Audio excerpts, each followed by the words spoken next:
Why? What is this? Who did this? Why did they do it? Who greenlit this?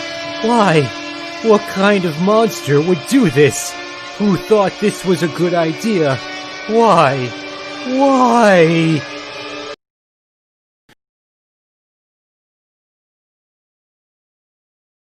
That doesn't even make any sense, you fucking hack. Fuck you. Stop writing. You're not good at it. I wish I could punch you in the fucking face. This is the worst. This is the worst writer in America.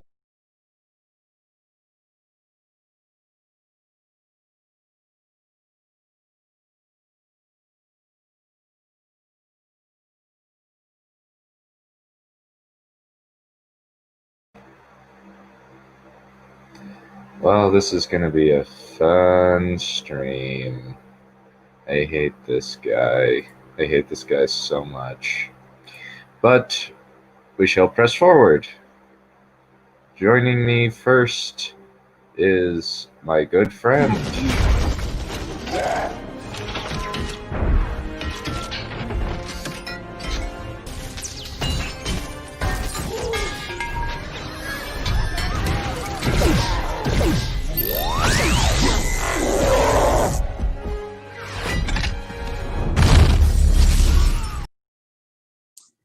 This is going to be fun on the turbine. Pretty much, yeah. And welcome, our token female.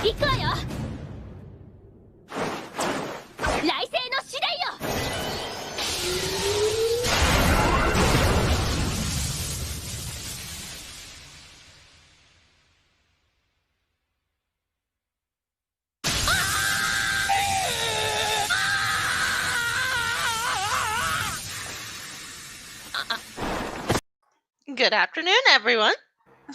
Hello. And welcome, our ever irascible wolf boy. The current Wolf Lord of the Space Wolves is Logan Grimnar, also known as the Old Wolf. He rules from the Hall of the Great Wolf, together with his wolf lords such as Herald Deathwolf, Eagle Ironwolf, and Bjorn Stormwolf. All I got out of that was wolf, wolf, wolf, wolf, wolf, wolf, wolf, wolf, wolf, wolf, wolf, wolf, wolf, wolf, wolf, wolf, wolf, and wolf. The Space Wolves are incredibly uninspired. Prepare your anuses, everyone. Yes, prepare them. Indeed. Or, So, wait, better yet, don't.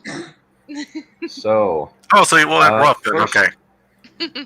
first off, Down, boy. I have a very, very special announcement to make with everybody. Drum roll, please.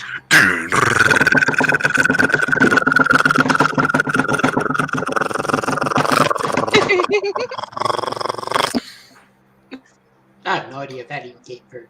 My 10th book, The Queen of Spring, Book 3 of the Dark Queen series, is live on Amazon.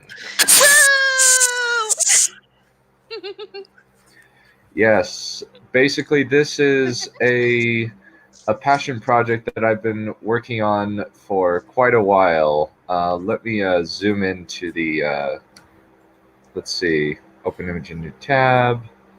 I'm just going to share that. The resolution sucks, Done. Oh Yeah. man, that does suck, yeah. Yeah, it does. And even if I open it in a new tab, it's probably, I need virtual glasses to see that. yeah, indeed. No, glasses don't work. Yeah, Trust I said me. virtual I have glasses. to wear them. Virtual. yeah. But anyway, it is live. I actually made a slight mistake when I put in the subtitle.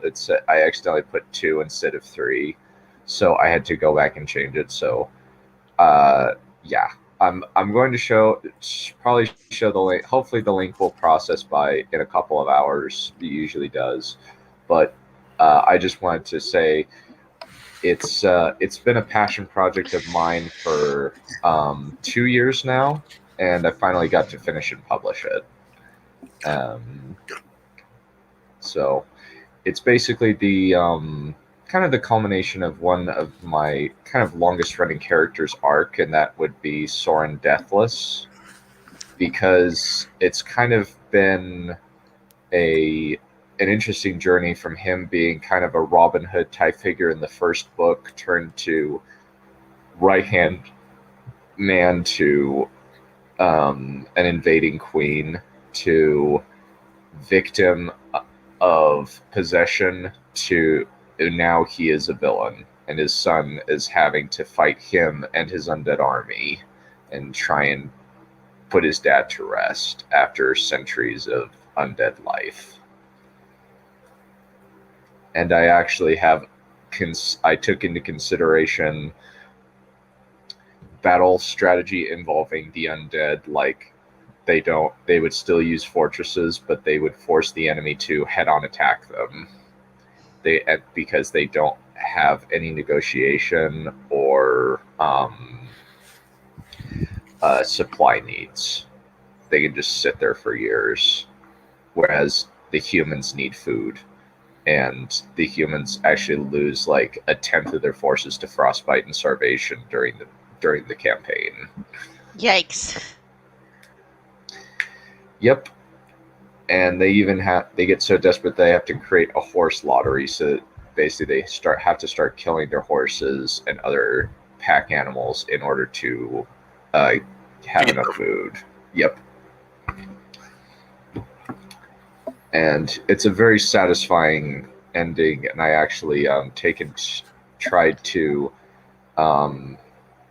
make it as concise and exciting a story as I could, and I hope that I have succeeded. Bellin could take lessons from you. Ugh. No, How don't many try to sentences have we read that what? of his that say absolutely nothing? Pretty much nothing, yeah. Don't save him. Leave him to die. Well, he doesn't care. He's moderately successful. He's never heard of me. He's probably never going to hear of this stream. Though, I kind of have to say that. Years of this stream. Though honestly, like he's probably you're going to burn in a very special level of hell, a level they reserve for child molesters and people who talk at the theater. Yep. Mm-hmm. Alrighty. Let's start this thing off. Purple Prose Hell, here we go. Yep. Yeah. Monsters from the Middle East, Ray Harryhausen's Sinbad trilogy. It is Europe that articulates the Orient. Its articulation is the prerogative not of the puppet master, but of a genuine creator whose life-giving power resonates, animates, constitutes the silent, dangerous space beyond familiar boundaries. Edward W. Sant, Orientalism, 1978. I still didn't understand that quote. Essentially, I'm laughing right now. it's Europe that creates the idea of the Orient. What? The Orient. Oh, they have a different culture than we do. Well, no, it's like that articulates the Orient. So like Oriental, like it, like the articulation is the prerogative. I don't know why he's using that word, because that's a weird way of using it. Is the Middle East really Oriental? It's I don't not. know. The Orient. Not really. It was actually going to be called Western Asia, but it'll just call Middle East. Well, it's kind of referring to Orientalism as a trope. I think like harem fantasies and stuff like that. Oh. You mean that Like, kind of harem fantasy, or Or the power fantasy. Well, both. Because it's kind of that because women were kept separate. The Europeans would think, oh, that's dirty. Ooh, they must be doing something. They must have harems of the yin yang. no, that actually is the Orient. Yeah. Let's start things off. In a realm of movie special effects, the achievement of stop-motion animator Ray Harryhausen admit no equal. What? What? The achievements of stop-motion animator Ray Harryhausen admit no equal. Admit no equal. What? That's a weird way of phrasing that sentence. What? That doesn't even sound like a complete sentence to me. Yeah. The achievements admit. It's mainly the word admit that kind of baffles me. I think that it would be no equal. We're not even a sentence in. We're not even a page in, and we're already confused. Oh, this man is an idiot. Yeah, Why would he is. Phrase something that will. Yeah. The first sentence he's written in this frigging book. I'm not counting the quote because that was somebody else, to be fair. But all of his his own writing is just confusing as all hell, and he did that because he doesn't want people calling him out on being wrong. And yet, that's what we're doing. And just make it just big. Just use big words. Therefore, you ain't dumb. I'm considering posting all of these links in the YouTube comments of Saurian Cinema. I want to see how he and his audience would react. Probably they just ignore me, but it might be fun. Okay, it might be fun. Okay, my question is this then: if you are characterizing them properly, then how is that a bad thing? Because that's what it sounds like he's saying. Well, no, we're not getting to the bad things yet. Yeah. He's just saying that Ray Harryhausen is unparalleled in much stupider ways. Mm-hmm. Damn it. Yeah. Why can't he just say this guy is unparalleled in his talent? There. Because then the plebs would understand. True. We can't have the filthy, unwashed smashes understanding my masterpiece. Oh, he is definitely galaxy-brained. Galaxy-brained? I'm not sure I know what that means. It's a brain so big that you make they make bigger brain moments than anyone. Okay, I hadn't heard that Like before. an example of a big brain is Lindsay Ellis. Or Maggie May Fish. Oh, good God, her. No, she's not big brain. She's just headache-inducing. Ugh. Well, so like, she is... the point of the big brain. It's supposed to be very ironic. It is. Yep. Yeah.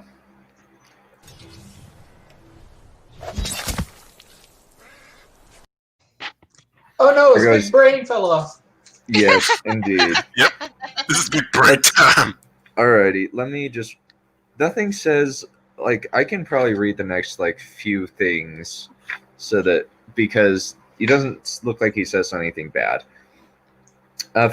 For over 3 decades, from his breakout role in Willis O'Brien vehicle Mighty Joe Young, 1949, to his swan song, the mythological epic Clash of the Titans, Ray Harryhausen masterminded individual cinematic visions that remain unsurpassed in style, imaginativeness, and splendor, but helped found whole schools of fantasy film to follow. The Beast. I've never heard of either of those movies. I have. I didn't know Mighty Joe Young was a remake. Apparently it is. Huh. Dr. Crow, get in here. Someone. Get in here. Get in here. And no, I'm not going crazy. I order a Mistress Neph. Far away from your psycho book. Yeah, it kind of is. Yeah. Practicing magic for the safety. Far away from your psycho. Alrighty, let's just keep going. He hasn't said anything stupid yet. No, he hasn't, thank God. Okay. But I don't think that'll stay that way. I want to bet we don't. I don't think something stupid by somewhere between now and 5 pages from here. Probably. Let's keep going, shall we? Coincidence? I think the Beast not. and 20 Monster on the Loose craze. 7th Voyage of Sinbad. Breathe life into the swords and sorcery genre. First Man on the Moon, in 1964, paved the way for Star Wars and its kin. Conducting the animated portions of his film alone in in all but Joe Young and Titans. Equipped Wait, solely with what? This paved the way for Star Wars? Isn't Man Star on Wars the a Moon. completely different genre? Well, in terms of tech. I think that's what he's referring to. I'm pretty sure that Lucas was behind all the tech in Star Wars. Well, Ray Harryhausen. So basically, First Man on the Moon is a space thing that made so that Star Wars was possible 13 years later. So like Harryhausen was the Wolfenstein 3D to Star Wars' Dune. I still have to question what this has to do with the page. It's probably just he's tangenting to fill his runtime, I guess. Congratulations, you've made. And people probably think we're bad with tangents. Yeah. Equipped solely with optical technology and backed by budgets typically in the thousands of dollars, Harryhausen. Wow, this sentence is really long. Wait, is it just a Hold run-on? on. Wait a minute, hang on. Don't tell me that's an entire. Don't tell me that's a run-on sentence there. It Okay. is. So, I'll start. Conducting the anime portions of his films alone in all but Joe Young and Titans, equipped solely with optical technology and backed by budgets typically in the thousands of dollars, Harryhausen brought to life the kinds of otherworldly spectacles that vast teams commanding $1 million digital machines are presently employed to assemble. End of sentence. Somebody shoot this What? man for going on. We're having all this unnecessary information here. This Yeah. just went on into another history tangent. If you were gonna write a history of movies, that's what you should have done. Just write something. Just write the topic of the chapter. Oh Yes, my god, write this has something of nothing to do with Sinbad. Write something of substance. Not like you can write much anyhow. Yeah, he's one of the really bad examples of purple prose. Yeah. This is the worst writer in America. Yes. One of the worst. I think he's worse than Benioff. At least Benioff isn't purpley prose. He's a crass, despicable, and kind of disgusting degenerate in a lot of ways. But at least he's more concise than this. And I can already tell that, even though I'm never ever going to read any of Benioff's books. Just pirate them. It's impossible. Probably. I know he could probably, comment on his movie, though I want to find his commentary. I want to listen to his commentary because apparently he says so many stupid things on it. It's insane. I've never read a screenwriting manual. I just sat down with a bunch of scripts. That's not how you learn to write a script. Mm-hmm. And he doesn't. And he didn't even do it right because he doesn't write scripts like scripts. He writes them like novels. Yeah, and I write We're more than 18 novels. I write epics, but at the same time, I know what I'm doing. If I was setting out to write a script, I'd go find myself a how to write scripts book. I'd read that, then I'd read a couple of scripts to see if I understood what the hell it was, and if I didn't, I'd go back to the how-to manual. And then maybe I'd look stuff up. Yeah, let's keep going.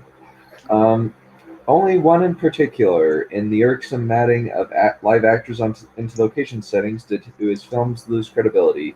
Jason and the Argonauts, 1963, by many considered the jewel in Harryhausen's crown, outshines the rest in part because of its heftier budget, enabled the crew to film the principals on location, obviating the process shots that look so fishy to modern eyes. Given the ever-burgeoning scale of effects units, moreover, Harryhausen is certain to remain the only individual artist working in feature-length film whose contributions are so powerfully count the film's appeal. The amount of No other exposition body here is making me sleepy. No work No body of work mates the qualities of humanity, personality, and grandeur so perfectly as Harryhausen's. Okay, at least he's learning paragraphs. Oh, wow, really? Yeah. Good fuck you! That was Yeah, still look. a paragraph of nothing, though. Oh, God! Wow! That's actually a paragraph! That's not a page! Wow! I am impressed. You learn basic writing. But the rest of the book isn't like that, unfortunately. Probably Did not. Did he suddenly improve over the past Shit over it. Well, fuck you. People don't talk like this, and people don't act like this. Not everyone in the world is obnoxious as you see them through your lens of bullshit. Yeah. I'm going to be using that frequently because Lens he's of going. bullshit. I like it. Especially since he's going to be talking about y'all are just racists and Islamophobes. When it's just like, no, you're the Islamophobe for thinking this way. Yeah, and there is nothing wrong with characterizing the people of a religion and the religion itself the way it is. Mm-hmm. Though all the sensations I have expressed thus far are sincere, none of it is particularly original. Sincere? Yeah.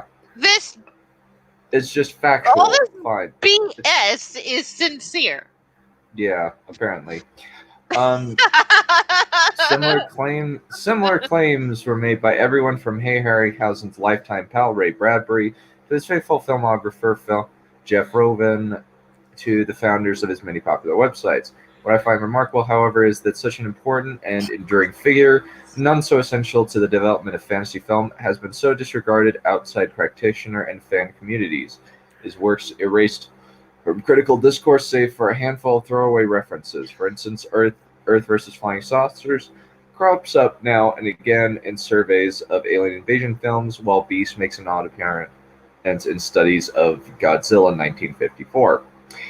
Though people who create and cherish fantasy film have long paid tribute to Harryhausen's legacy in the form of retrospectives, interviews, and as with the restaurant named Harryhausen's in Monsters, Inc. 2001, intertextual nods, those who study the cinema have immediately considered his films beneath notice. This snubbing of Harryhausen, I suspect, has something to do with the belief that fantasy film is some cinematic. Adolescent This is genre. snubbing him? What? What the? No. Wait, what? I wasn't paying attention. This was just a paragraph. Okay, so basically he's saying. That apart from like film fans, nobody really cares about Ray Harryhausen. Once again, I ask, why is this important? Why? Duh. Because most of Ray Harryhausen's films are just technical pieces of their time. I haven't watched any of them. Maybe I think that Jack the Giant Slayer is kind of the only one that I've seen that he worked on. Maybe because the style fits. That's a funny movie. We should watch that sometime. It's on YouTube. Okay. We can watch it. Yeah. What movie? Jack the Giant Slayer. It's got some really bad special effects and some really corny acting. Yeah, but that's what makes the stuff so good, because it's fun to laugh at. And hey, most of his stuff nowadays is obscure. That's Isn't why he dead? it's not Harryhausen? I would isn't- imagine. Yeah, what's his name? Let me look him up right quick. Ray Harryhausen. Harry. R-A-Y or R-A-Y-E? Got him. He died 7 years ago. Oh, so it actually wasn't that long ago. Yeah, he worked on. Wow, he worked on a lot of works. In fact, the last film he made, from the looks of things, was all back in 2011. Ray Harryhausen, special effects Titan. This is where he appeared in. That seems more like a biography than anything he did special effects work for. Yeah, that's like the last. Yep, documentary. It was It's on his it's on his under his movies. So yeah, if you want to know, like, I think the last work was the one that came before that, 2010, which And that was. Jeez. If this is being snubbed, what's ignominious look like? Let's keep a good. Okay, this snubbing of Harryhausen, I suspect, has something to do with the belief that fantasy film is sub-cinematic and a sub-cinematic adolescent genre unworthy of serious attention, What? and that Harryhausen Or- films, as the most Wrong. unabashed of the type, Let it go. must be particularly lightweight. Yeah, no. Well, it's kind of like he's saying this, but it's basically like, I think he's saying that, because fantasy film isn't an analyzed like I've been analyzing King Kong and Wizard of Oz, it's not receiving as much attention as it deserves. It's like, no, you are giving it anti-attention. People are dumber for now reading You're your not book. analyzing things. You're obsessing over them. There's a difference, and I know there's difference because I'm told I obsess over things too. Bellin, there is. What you just said is one of the most insanely idiotic things I have ever heard. Alan? Everyone in this room is now dumber for having listened to it. I award you. Yes. Okay, Bellin, I got something for you. Lord of the Rings. Yes! Lord of the Rings, you goddamn idiot! You know, I was actually about to shout it way louder. Also the thing is, Wheel of Time and Game of Thrones were released as books by this time. Yes. There's also David Eddings, who's okay. I like him, but he's just okay. Real time adaptation when? Next year, actually. Oh. They've already done most of the filming and pretty much all of its cast. Oh, nice. I might watch that then. It's on Amazon Prime. I'd be willing to hold a movie night and share my screen so that y'all can watch it. Oh, What is it? nice. This is gonna be fun. Yeah, since I would love to kind of just have a weekly discussion, and I can kind of talk about like how it was different in the books versus like how it happened, since I've listened to these books like 6 to 7 times around. Yeah, I keep putting off buying the first 3. Or I think it's the first 3. Because the prequel is with the last books. I keep putting off buying them. Maybe if I watch one of the if I watch the movie that's coming out, I'll get off my dumb and actually do it. It's a TV show. Well, whatever. But I mean, it's going to be like an 8-episode TV show, and I think it's going to be condensing the first 2 books into one season. Well then, in that case, let's hope that the people who did The Last Kingdom did this. No, they didn't. It's different guys. It's the guy who did Chuck. What? In that case, I hope they were watching what they did with The Last Kingdom and taking notes. Well, I know that he is definitely a mega fan. I know his name is Rafe Judkins. He's a really cool guy, apparently. Let's see, what has he done? It's got, the biggest name on it is Rosamund Pike and Sophie Okinato. Well, I'm saying that because I don't want them to even accidentally flub it the way Benioff did. Oh, interestingly enough, Benioff, it wasn't a accident that he flubbed it. That was just him being incompetent. But I would rather it not come off as incompetently done. Even DuVernay. Yeah, that's just that Benioff is competent at anything. Yeah. He's done a lot of stuff. Like he's mostly done like other smaller shows like Chuck, Hemlock Grove, and Agents of Shield. He's also on a season. He's also on a season of Survivor. Oh. Which is, I was very surprised, but we should keep going. Yes, tangent. please. Yeah, tangent. How is it our fault that we end up going on tangents when he does it first? It's not our fault the tangents we come up with are more House rules, interesting. Sammy. Driver picks the music. Shotgun shuts his cake hole. Yep. Thanks for the interruption. Gotta get moving. Alrighty. More specifically, critical discourse on the Harryhausen films has been derailed by two interrelated tendencies fostered by his fans and the artist himself. The tendency to consider his films solely mediums for his stop-motion art, and second, the tendency to pigeonhole his films as purely escapist fare. There is nothing wrong with just being escapist fiction. It's fine. There's nothing wrong with that. Wait, what's a pigeonhole? You've never heard that expression before? You've never heard that. Oh. Relegate. Really? Forcefully relegate. Yeah. Yeah, basically, like, an example would be Star Trek is pigeonholed into being just for sci-fi nerds. And sometimes it's not pigeonholed, it's deliberate. Yep. In a recap of Harryhausen's career, Ted Newsom evidences both trends.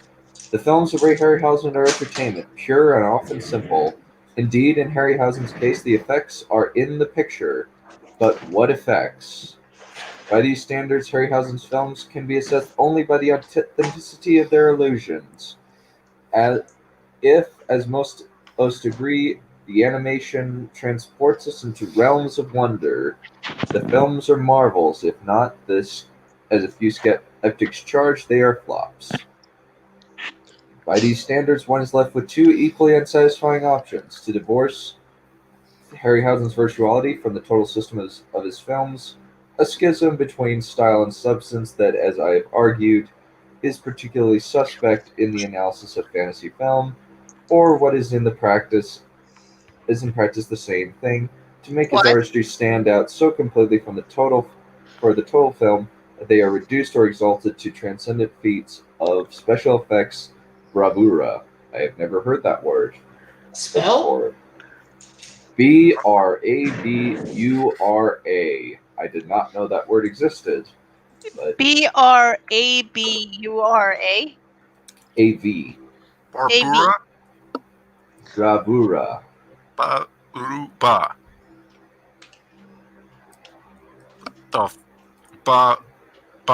Welcome, Mad Courier 6. Always a pleasure. What the? Great technical skill and brilliance shown in a performance or activity. So Say that, please. Yes. I like learning new words, but bravura is just weird. This guy took like his SAT flashcards and swallowed them. Probably. Yeah. How do you spell that again? Well, we already defined it, but BRAVURA. B what the what? Brav, as in brave, except instead of an E, it's a U, and then add RA. Or what the?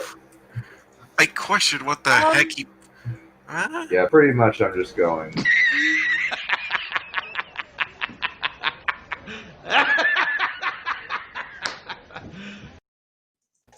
Oh wait, you're serious?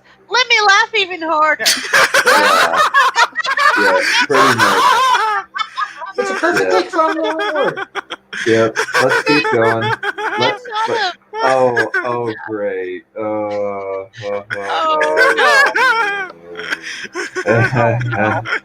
Oh no!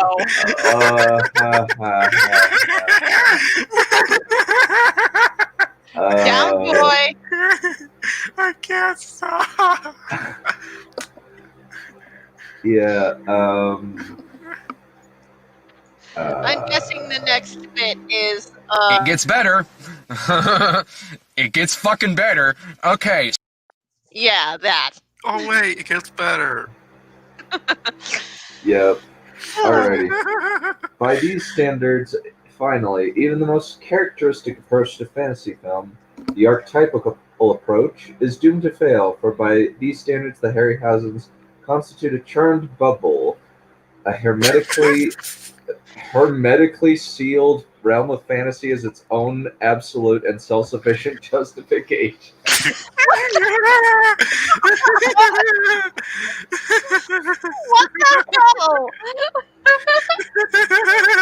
Seriously, what?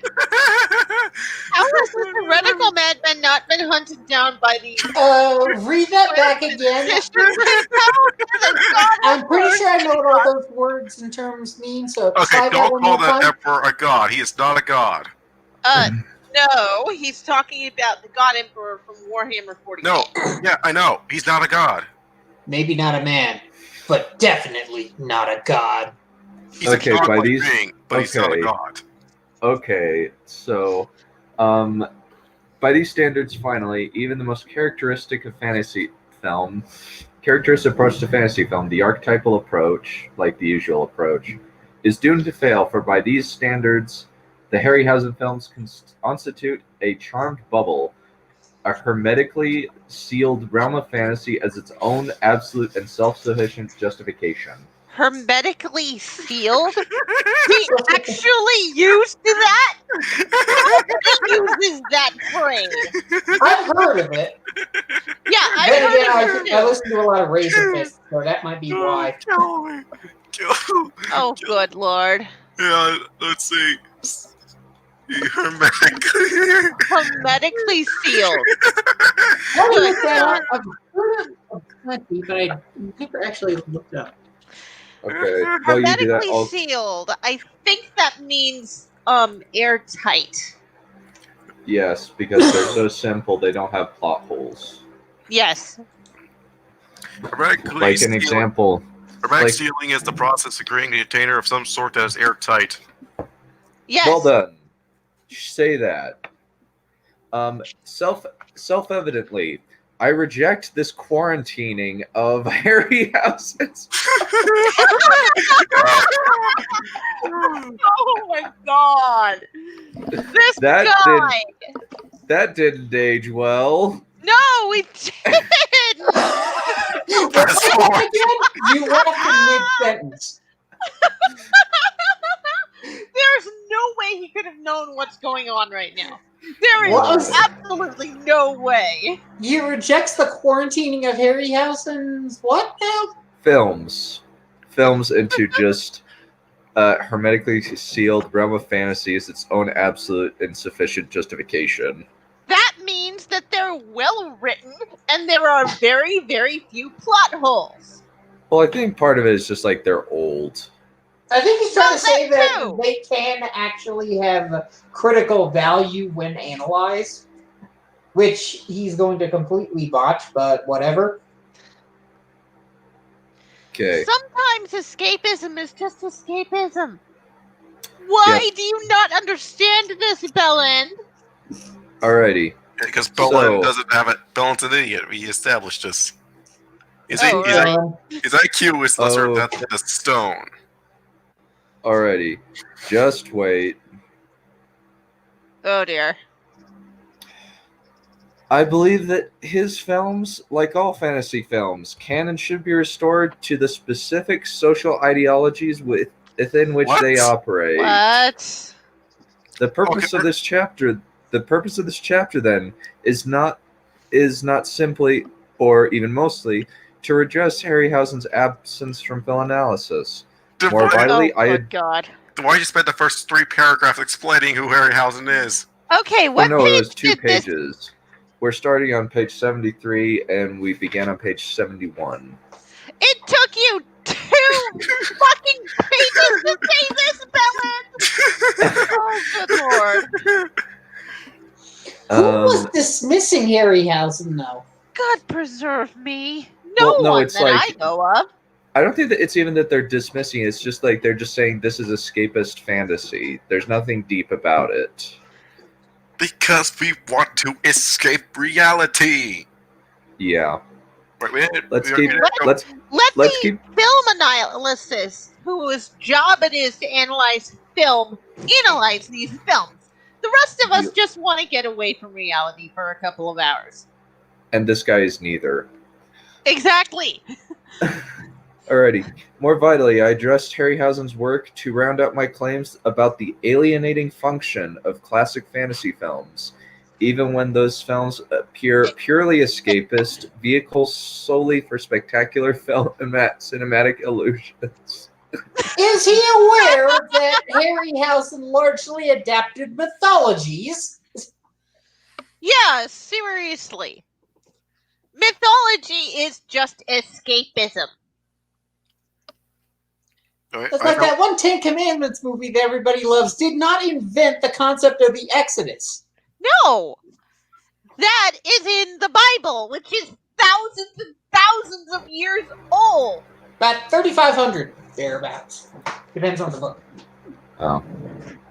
Well, yeah, but Oh, the sorry, Bible has my been internet around cut out for a second. I apologize. long time. Okay, so prepare your ass for done in case the Kashin does.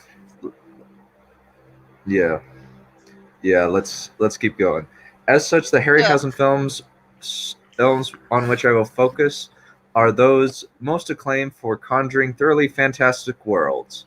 The Sinbad trilogy, comprising The Seventh Voyage of Sinbad, The Golden Voyage of Sinbad, and Sinbad and the Eye of the Tiger. I will argue that. Oh, good God. Okay, I will argue that these films, far from existing outside their cultural contexts, engage in the dominant discourses of their time, discourses of the Arab world as a mysterious, monstrous threat to the West. And there we have it. There's your Islamophobia. There's Oh my God! Boy, do I hate being right all the time. I knew it was coming. Everybody knew that was coming. I predicted that we would get to within the first 5 pages of this chapter. You know, it says a whole lot more about the writer than it does the rest of us that he says this. This is the worst writer in America. It just amazes me how... To the people who continue to hire this clown, because I don't want to say anything to him directly, because if I do, I'm gonna hurt someone. Here's my advice, just to Hollywood. When you see this guy coming in for a job, do not hire him. And if anybody has hired him for a project right now, fire him. It'll be the best. I don't care how far into production you are. It'll be the best business decision you've ever made. All he's doing is showing up and scrawling out shit to cut a paycheck, and then he's going home and laughing. That sounds a lot like J.J. Abrams and Rian Johnson, too. Frankly, a lot of people do that. Okay. This is not referring to the awesome animated Sinbad movie with Catherine Zeta-Jones and Brad Pitt. This is the movies from the 50s and 70s. Yeah, and everyone who has a brain is basically going back and watching that stuff instead of the stuff that's coming out nowadays, mostly. Or they're watching Lord of the Rings. Because Lord of the Rings has not yet been ruined. Yeah, and everything else that comes out nearly has been absolute shit because of one reason or another. Well, and no, I'm not going to get into why, because that would be a tangent in and of itself. I think it really says something when anime watchers are going back to older animes, gamers are going back and purchasing older games, and general TV watchers just watch older shows. Yeah, it's saying something about the media that's coming out. The only stuff that I'm planning to buy that's current is the stuff that's coming out of Japan, because Japan knows how this stuff works still. Yeah, not kind of insane. Yeah, I don't play games or watch TV and movies to be lectured about stuff I don't care about. It gets better. It gets fucking better. Okay. Yes, it does. Fantastic. I lost my hyena laugh. Okay. Indeed, I will illustrate that the Harryhausen Sinbad films are not only compatible with the socio-historical approach, but especially potent arguments for it. Though they may appear simple illustrations of otherness as monstrosity.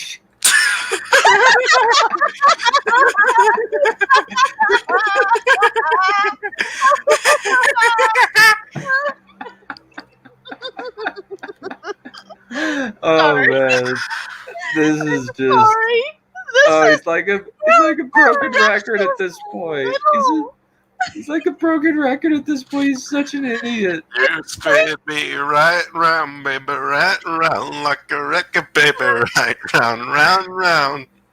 They turn to be particularly productive of the mobile, historically determinate ideology of alienation concerning the Middle East. In this respect, the Harryhausen Sinbad films speak for the importance of applying a fine touch to the analysis of fantasy and history. The Hammer approach, which treats all monster movies as vehicles for demonizing the universal other, will not work here. No. What? King Kong reference. You know the thing that I miss about the 90s? People actually were not afraid to show things how it was. Why is everything, quote unquote, whitewashed nowadays? Or in Demolition Man, where it's basically run by literal, where the world is run by soy boys, and you introduce an actual like killer to two killers. That means that the world goes upside down. Yeah, it's just these people. We're nearly an hour in, and we've only read 3 pages. We need How to many keep going. pages is this chapter? Okay, let me see. We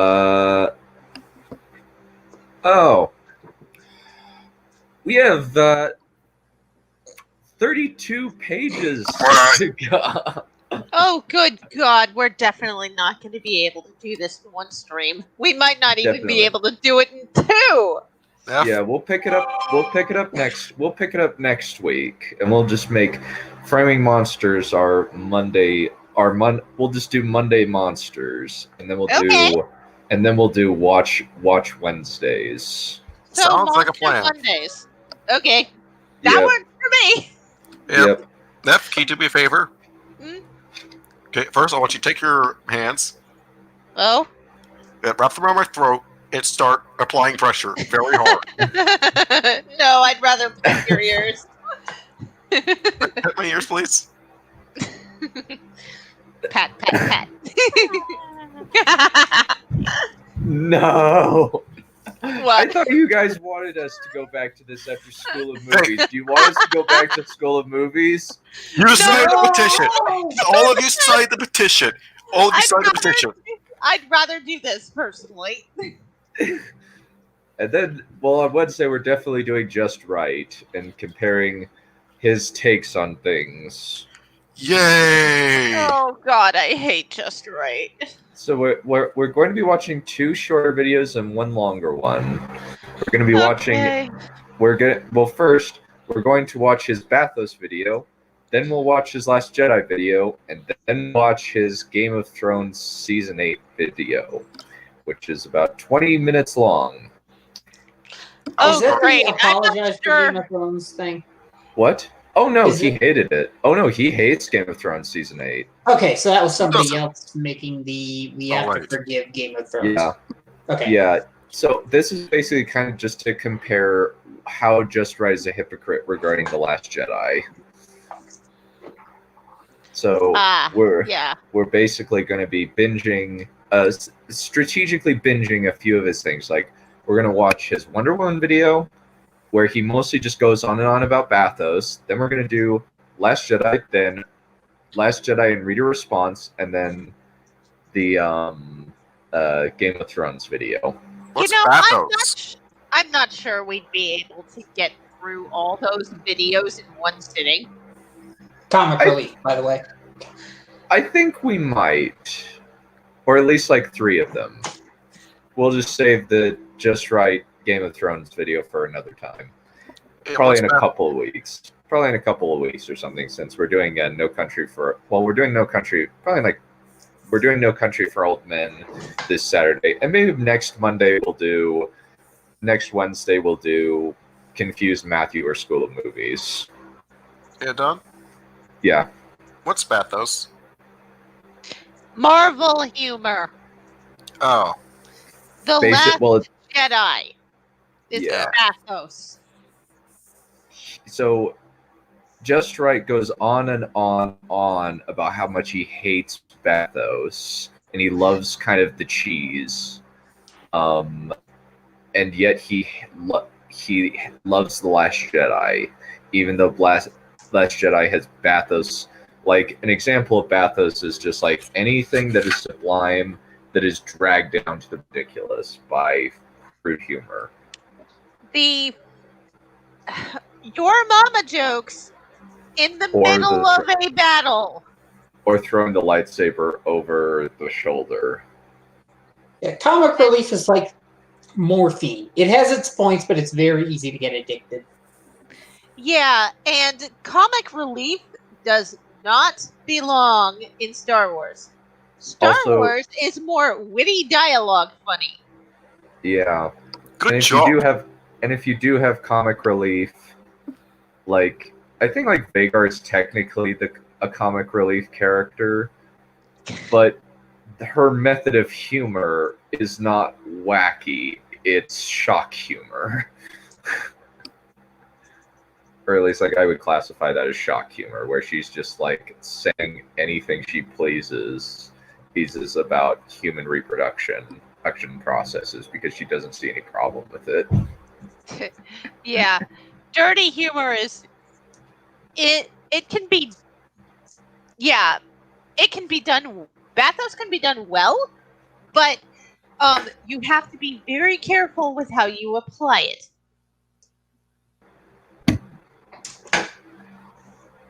You're cutting out, Neph, or is that just me?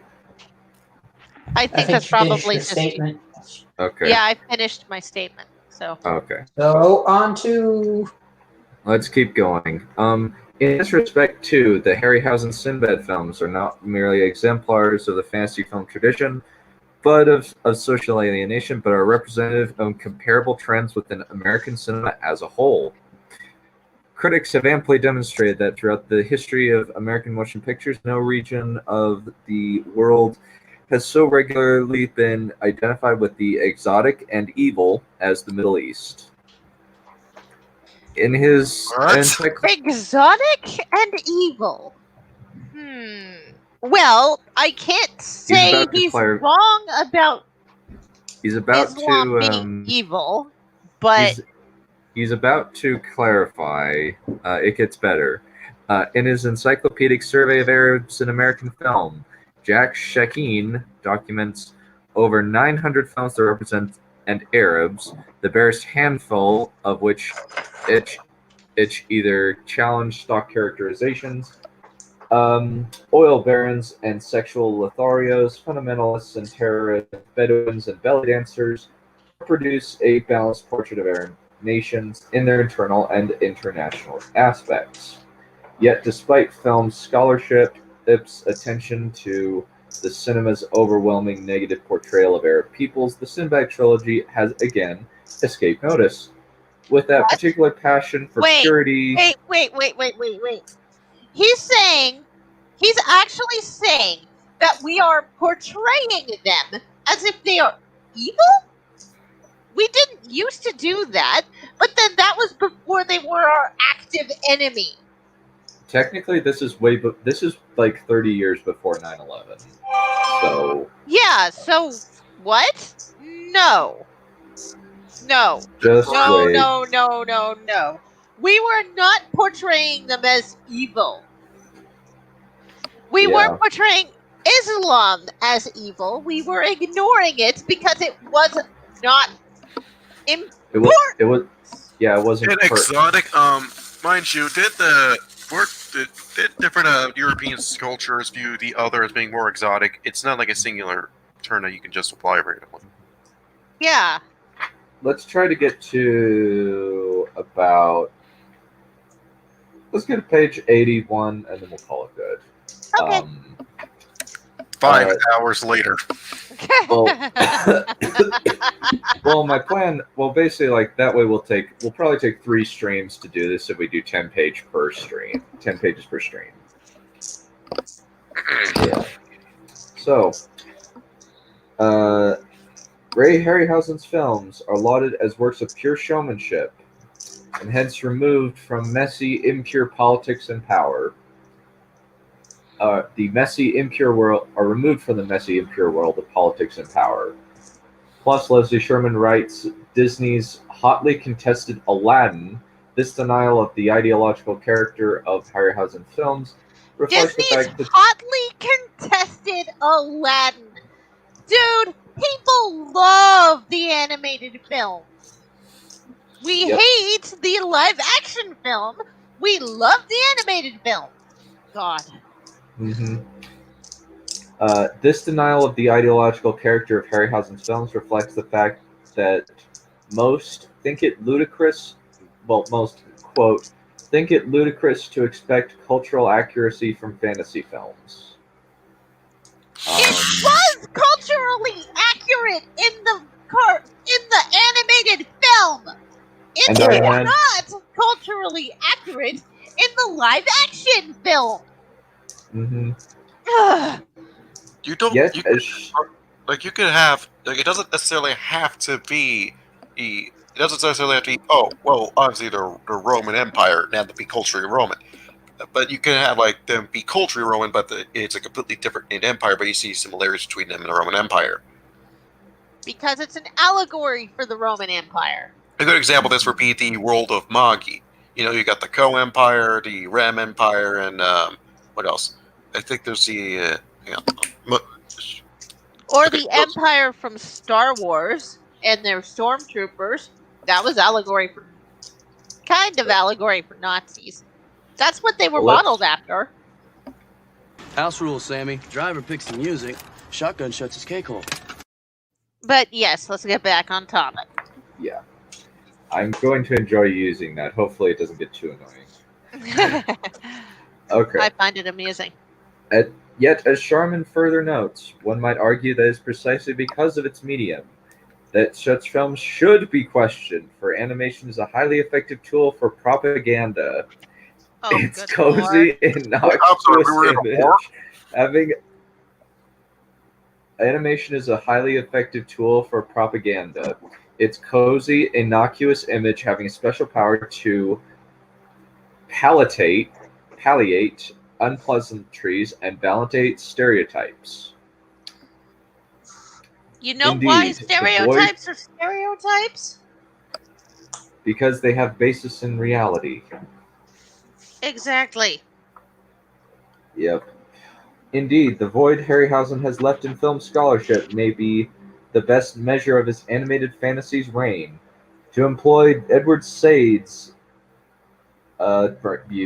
terms, viewers and critics alike have been so awed by the master's life-giving power over his articulated effigies. They have failed to consider how this genuine creator, in surpassing familiar boundaries of cinematic space, inscribes the all too familiar boundaries of a Western power over a silent and dangerous non-Western world. Oh, good God. Section break.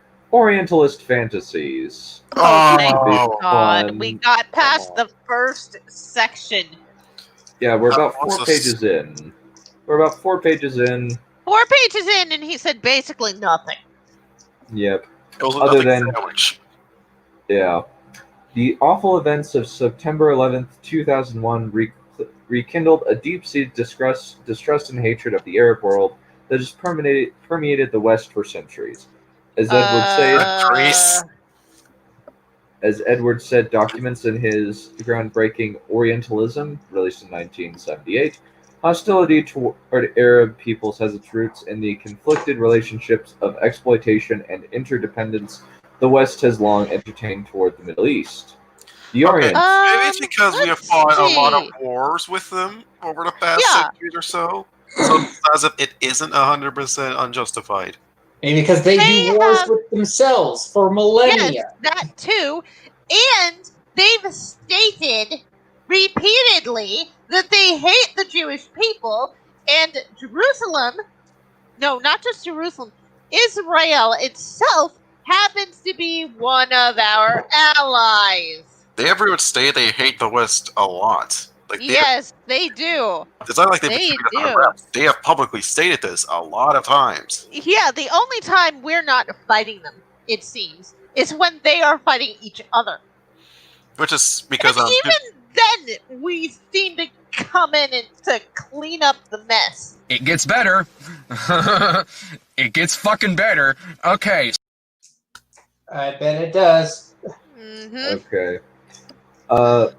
The Orient is not only adjacent to Europe; it is a place. It is also the place of Europe's greatest and oldest colonies.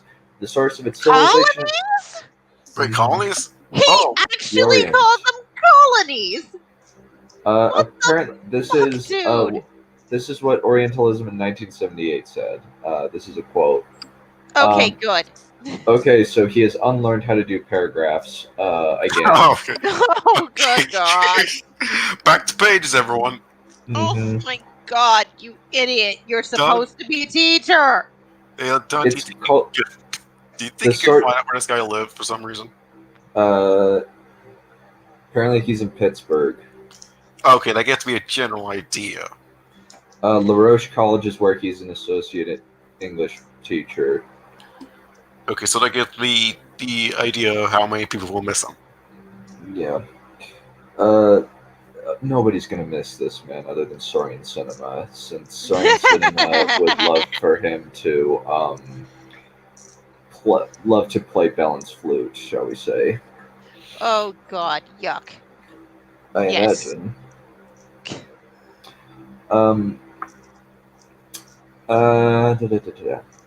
It's cultural. It is the source of its civilization, language. The Orient is its cultural contestant, and one of its deeper and most recurring images of the other.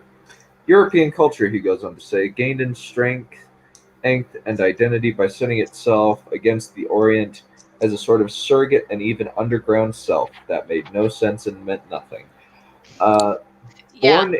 Born in the medieval vilification of Islam as Christianity's demonic adversary, Orientalism in its modern Just form forget we slaughtered all Europeans for following a different path of religion, and it was the same religion.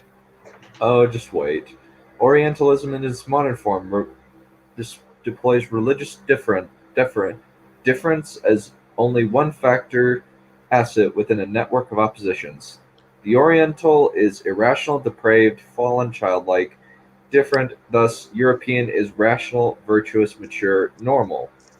In Sade's view, Western discourse on the quote-unquote Orient is at once self-justifying and hallucinatory, establishing its, quote, presence by virtue of its having excluded, displaced, and made supergatory any such real thing as the Orient. Close quote. To employ the model I have used throughout this study, then, Orientalism renders as if real ideologies that are founded in social fantasy. Accordingly, though one may cite seemingly positive facts within the Orientalist ages, the Middle East as a land of mystical beauty, deep anxiety, sexual liberty, and so on, what distinguishes Orientalism as device for the alienation of Arab peoples in its assertion of absolute difference? Like the black and white divide of King Kong, Orientalist fantasy defines the Arab world as inherently foreign, inferior, and threatening to the West. To be fair, that didn't come from nowhere. Yeah, come off us on the spot. This is something that has been. This is something that has come from a very, very long time of fighting. I would call what we're fighting the Second Crusade. No, I'm not the Second They're Crusade. winning. Yeah, I mean Crusades actually because I think we have like 3 Crusades. This would make it the 4th Crusade. Yeah, this would make it the latest Crusade, and we're losing because, yeah, I'm not gonna get into that. Yeah, let me look it up. Let's Let me see how my Crusades keep going. There's like 4. But so it makes 4 official. Okay. There's official. There were. Oh no, there were a lot more. We're actually not. There were a bunch, but there were 4 official crusades that were called. Like there were like individual crusades that were called by kings, but officially there were 4. I wonder how many jihads there have been. Countless. Let's keep going. Like all foundational works, Sades has not escaped criticism. The principal thrust of revision concerns the book's implication that Orientalist fantasy transcends history, that is impervious to individual, cultural, or geopolitical circumstances. John Mackenzie, for instance, charges Orientalism with furthering the ideology it critiques, a totalizing ideology that effectively erases Arab peoples, not least by disregarding the creative cross-fertilizations that traversed, transgressed, and transformed the East-West divide. In a related vein, Melanie McAllister questions the applicability of a unified, invariant Orientalism to all times and places. In the last 50 years, the meanings of the Middle East in the United States has been far more mobile, flexible, and rich than Orientalism binary can follow. These are significant considerations, the more so when one recalls that in Sade's own analysis, it is the removal of the Orient from the history that undergirds the binary of East and West. The Orientalist attitude, he writes, shares with magic and with mythology the self-containing, self-reinforcing character of a closed system, in which objects are what they are because they are what they are, for once and all time, for ontological reasons that no empirical matter can dissolve or alter. Oh, good as such, God. As such challenges to Sade's thesis. Let me be honest here. The second that you read a word off of that book, I immediately lose all attention. Why is it wrong? I don't think it means what you think it means. Yes. Yes, just yes. Is it wrong that I wish that the Middle East could be like Japan in that we smack them hard and they become our best friends? It's the worst thing. We got the Ed War scenario where from Tom Clancy's Ed War where they pretty much nuked themselves. Oh, I wish they would do that, but then they'd pull the rest of us into a nuclear war. Actually, I don't know the full circumstances of what happened in that. I don't know what the full context of what the war started over, but I know it happened all the way in 2016, and then all of a sudden nukes were deployed.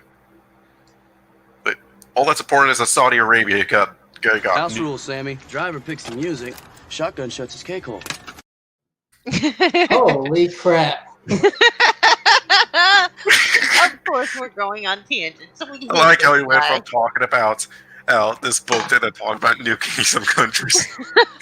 Alrighty. As such, challenges to Sade's thesis should be seen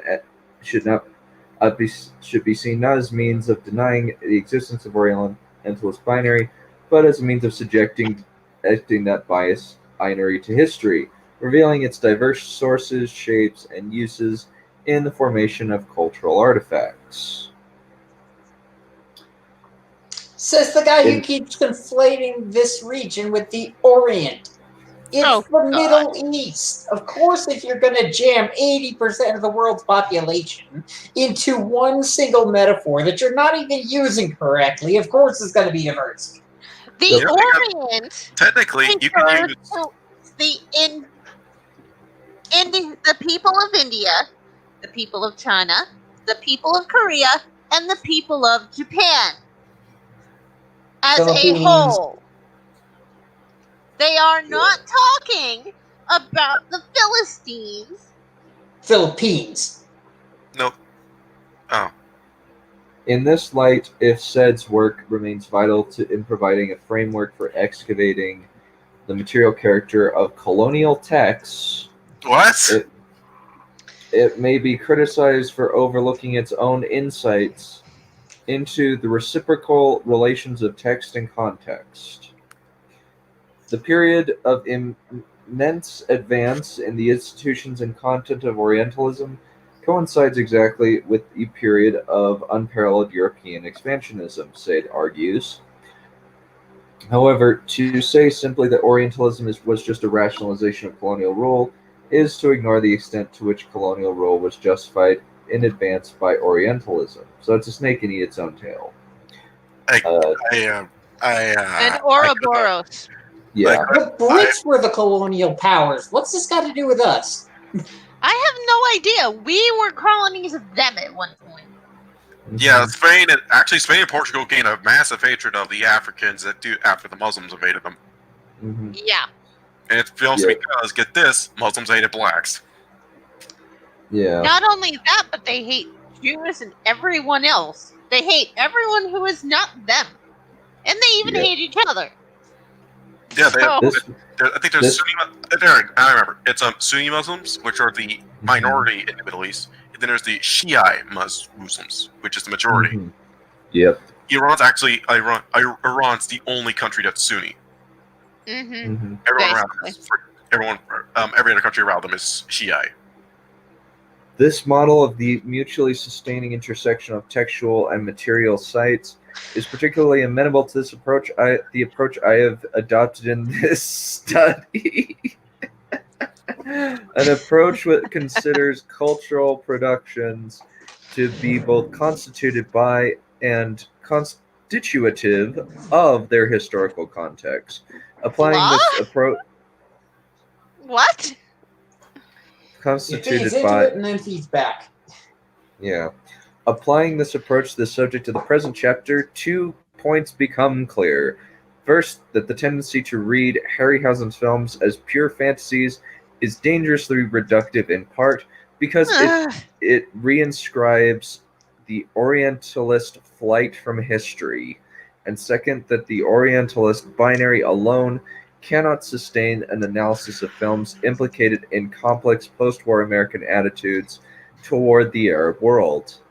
Rather, as with the binaries black/white or technical and pastoral, the film's Orientalism must be located within an elaborate interplay of text and context, with the fantasy of Orientalism and the real of history not distinct or opposing, but interrelated and interpenetrating.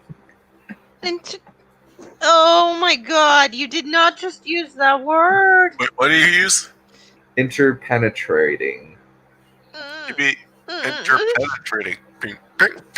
We're being interpenetrated. You keep using that word, Bellin. You keep using these words. I do not think these words mean what you think they mean. Play that Inigo Montoya clip now. Play it. Do it.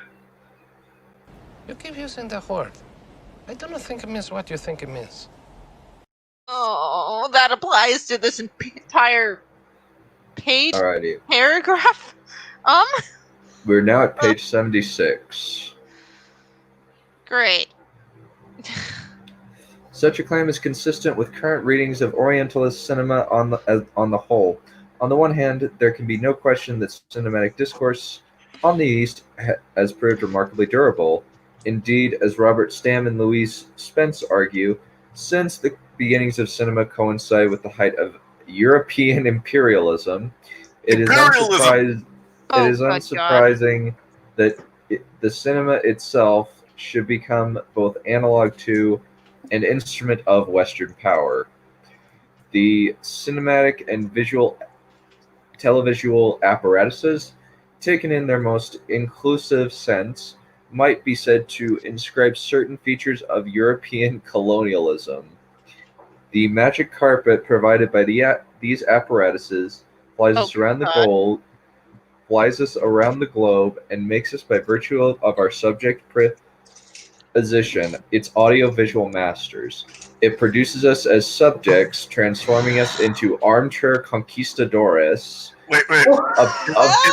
Affirming our sense of That was South America. Armchair conquistadors. No, that's the Spanish and South America, you idiot. You're in the wrong... No! Wrong continent. Yeah. Wrong hemisphere. Wrong hemisphere. Yeah. Good God. Okay, the Spaniards. I don't think the Spaniards had any land in. I know the Portuguese honestly held South America. Spaniards held some parts of America. Mm-hmm. Affirming. No, there were Spaniard conquistadors. Let's see. It was It was Central America. Well, I think they're referring. Caribbean. I believe that he's referring to it in terms of conquerors. That's still not the right word to be using. Yeah. I didn't see the movie, so I didn't know it was going to be bad. You are the devil! Wow. That's not the right word. You should not use the Spanish word because that brings up visions of El Dorado. Yeah, let me see. El Dorado, and the Aztec and the Inca and basically America. Not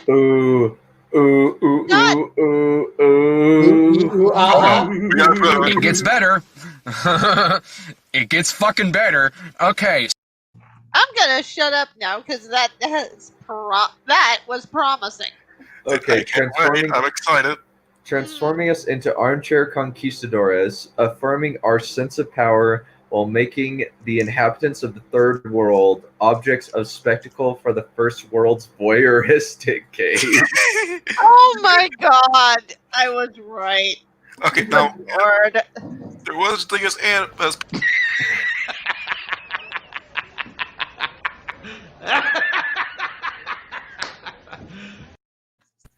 What's with this guy voyeurism? Oh my God, I don't know. Maybe it's his kink or something, and does he like to watch the black guy do things to his girlfriend? I mean, there were actual people zoos. How is this related to dinosaurs again? Okay. We're not on the dinosaur chapter yet. It's apparently Ray Harryhausen's Sinbad trilogy, but he has barely talked about it at all. You know, this reminds me of I want to say Maggie Mae Fish because she always seems to be going on tangents too. But like when she talks about how Tim Burton is pro-segregation, even though there's no evidence of that. Yeah, exactly. It's as if she helped him write this. Or she was infected by this and turned crazy. You mean it's all she this wasn't guy's fault? Before? I'm surprised. It's all this guy's. I just want to blame this. I just want to blame this guy for more stuff. Yeah, yeah, it's very tempting to do so. We know he ruined Saurian cinema, that's for sure. So that guy is kind of a soy boy as well. Yeah, but we're not even close to a patient zero moment. I think we all know where this comes from. Where? Who?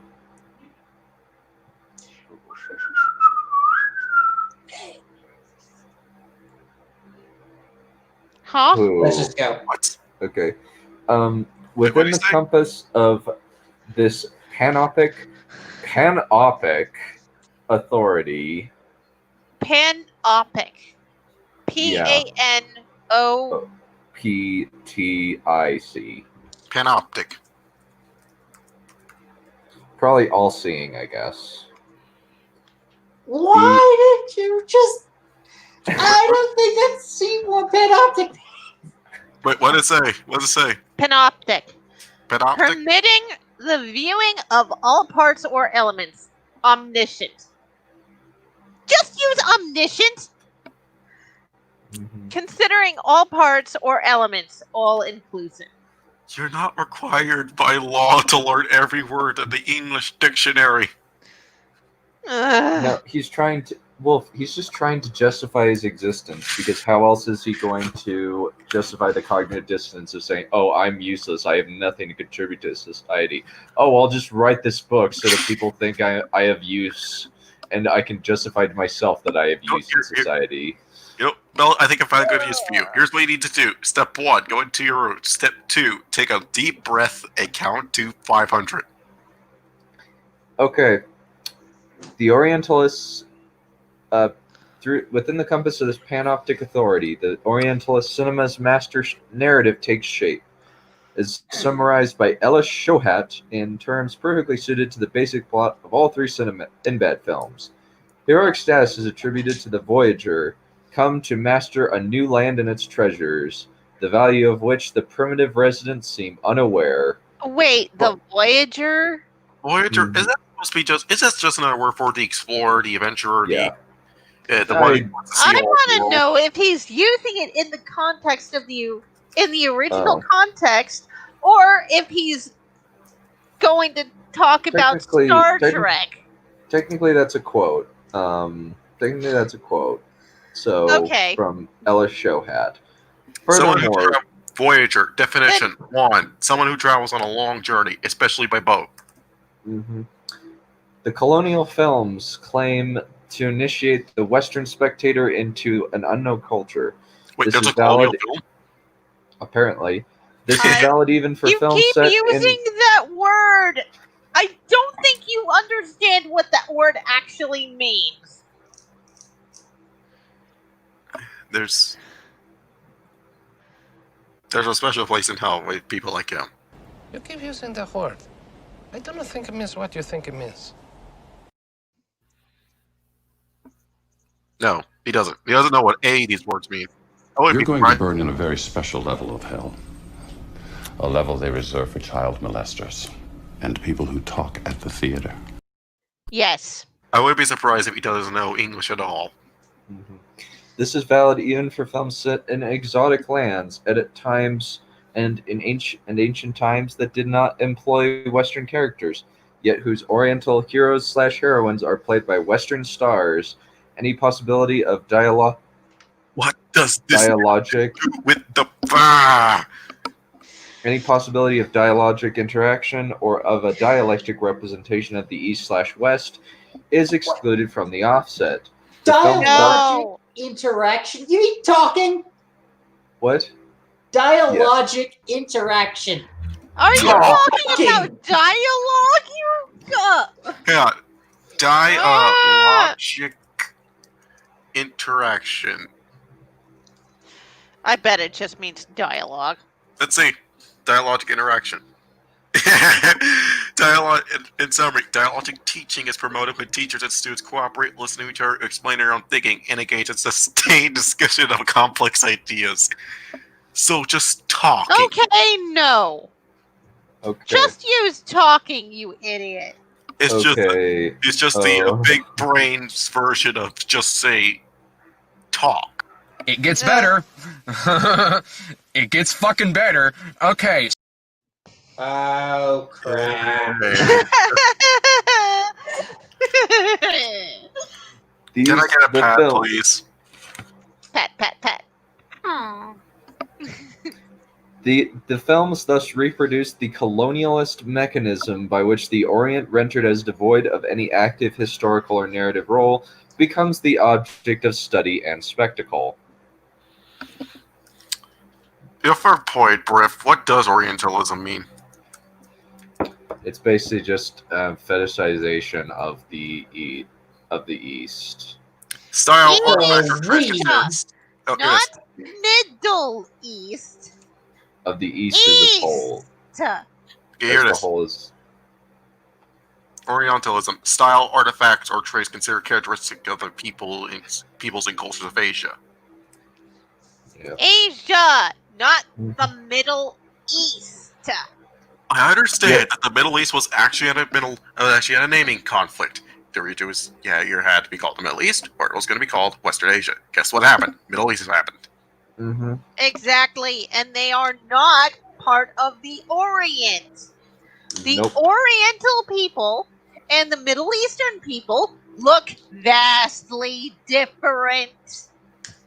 Yet, for all the power and persistence of this master narrative, it cannot be mapped intact onto Orientalist films arising from diverse periods and circumstances. The risks of doing so are implicit in Shohat's synopsis, for, as she makes plain, the Orientalist project relies precisely on the illusion that its own discourse is timeless and monolithic, rather than being embedded in the particularities of an imperial history. God, no.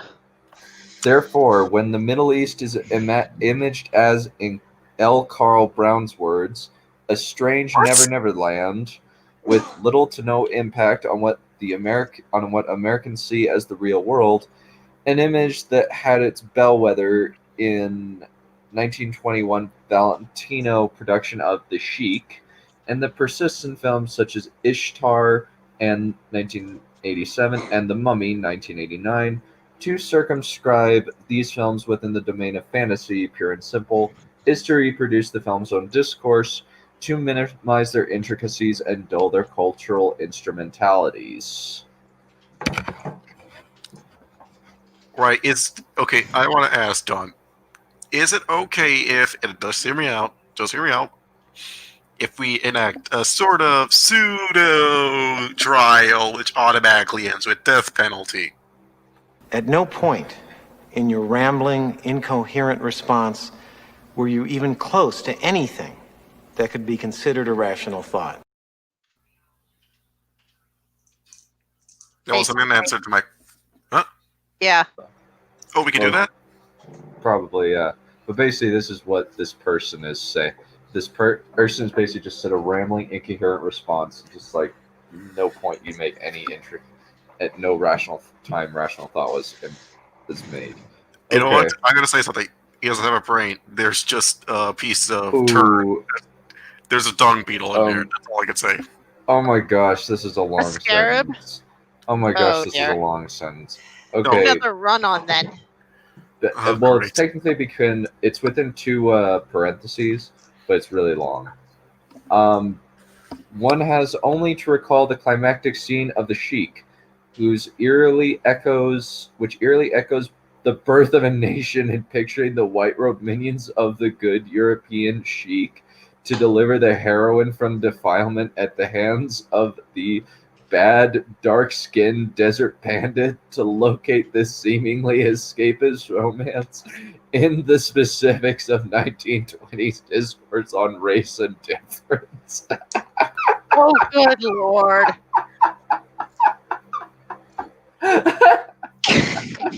Okay, I left for about it. Okay, so I left for...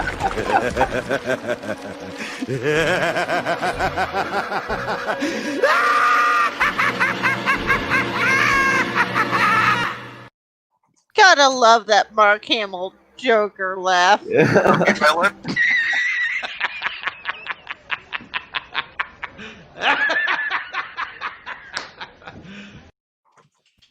I left for 10 seconds. What did I miss? Oh my gosh. This is okay. Basically, what he's saying is the climactic scene of The Sheik echoes Birth of a Nation.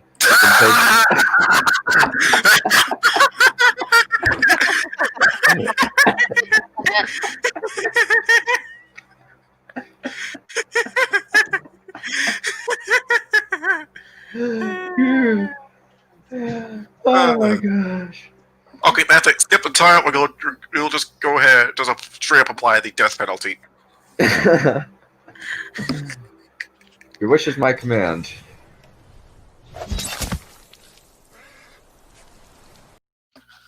Good night, everybody. It was not my wish. It was the wish of everybody in the stream who's reading this book along with us, plus Neph. So, technically. The collective will of everyone in this room. You precious little lily white ignorant. So poor thing. Well, you could have misraced him, Neph. For shame. She's Neph. She can never do anything wrong. I said lily white, as in you haven't been corrupted. Fair enough. Fair enough. I just I love know. playing. I love playing. I love mocking the leftist. I do crazy. too. I do too. Guys, Matt Carriger already explained it to. Yeah, a KKK Space yeah, Junk are pure. and apparently, King Kong is a semi-remake of it. because ape equals black lustful man. Black rapist specifically. Oh my god. King Kong has nothing to do with that. Yeah, but Bellin is an idiot, so. And so is everyone else in film school. No, Because that's what they all think. No, you must understand, guys. Kong is black. Let's keep going. The ability to speak does not make you intelligent. It does not. What?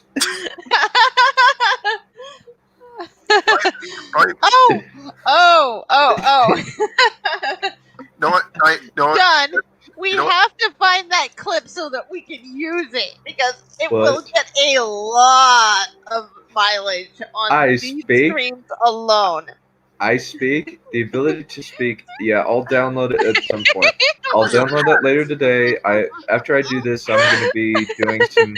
I'm gonna be trying to get some. I'm gonna be trying to get some of Last Dragon Strife finished. Okay. Wait a minute, Don. I thought you already had that clip downloaded. No, I don't have that clip downloaded. Unfortunately. I remember you using it a couple times. I have not used it. No, I think someone else might have used it and you're just mistaking. No, I think I remember it. It was totally back when the earlier Framing Monster streams. I remember seeing a clip being played. I have nothing from the prequels in my clip arrangement. Okay, I have two recommendations. Because it's so memeable. Okay, Don, I have two recommendations for you. The ability to speak does not make you intelligent, and good job. Yeah. I'll do that. I just mostly like I need to get more of some stuff from Midnight Screenings because Midnight Screenings does a lot of funny stuff, but like this one is very funny. No, seriously. If nobody had made movies in the last 20 years, this movie couldn't fucking exist because they borrow so heavily from every other fucking movie that's ever existed in the history of man. What's this? And what's that review for? Smurfs 1.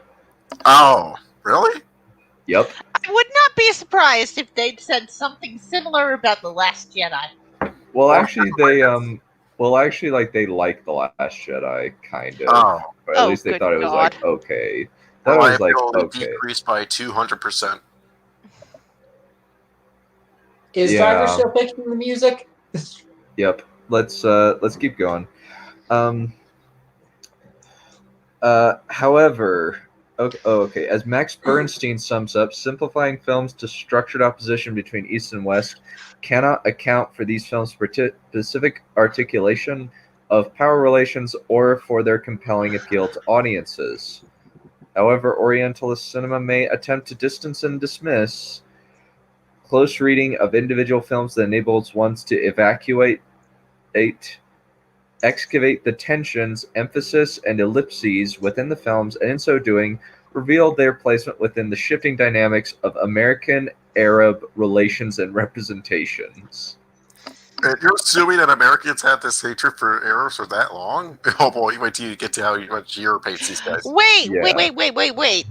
How old does he think the U.S. is? I would say we're around 300 years old at this point. He keeps going back to colonialism, which was never really technically America anyway, so... No, we weren't ever... We just had states. We had stakes, but we never actually had any colonies. That was all British. That was all Britain, France's banner Every Christian Spain, country, essentially. and Portugal. This garnered several reactions from me that repeated themselves like 100 times throughout the course of the movie. Those reactions being, what is this? Why? How? Who did this? And what the fuck? Do you happen to have that full video by any chance? I don't have the full video. I do know where to find. I do know where to find at least like the opening and the ending.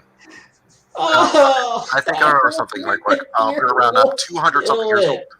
For whatever reason, the person was only able to put the beginning and the ending, not the full video. There are a lot of re-uploads. Yeah, because everybody loves Wolf. Yeah, Wolf, everybody does. Wolf / of Writing and Rage. Yeah. / whatever titles he's used. A brief history.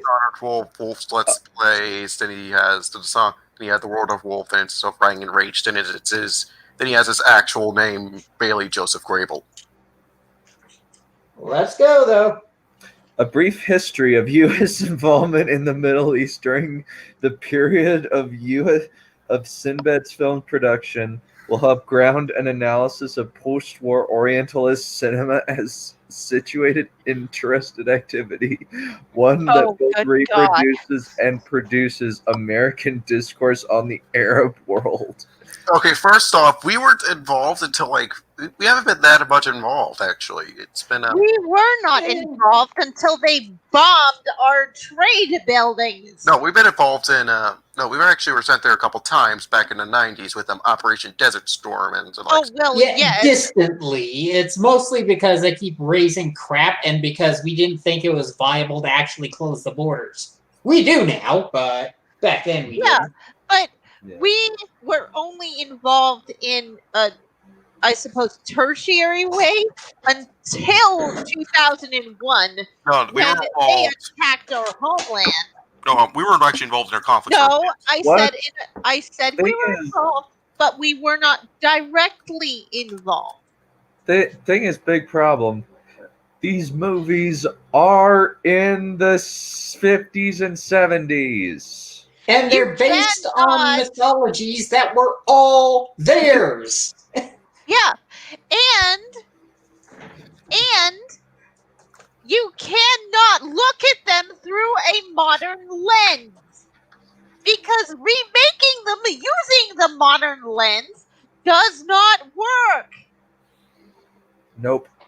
Prior to World War II, though the United States had long looked to the Middle East as fertile ground for trade and missionary labors, in the eyes of most. Well, because they're Islams. They're Muslims. In the eyes of most Americans, the region seemed, as Burton Kaufman writes, a strange and alien place with which the United States had far less contact than with Europe.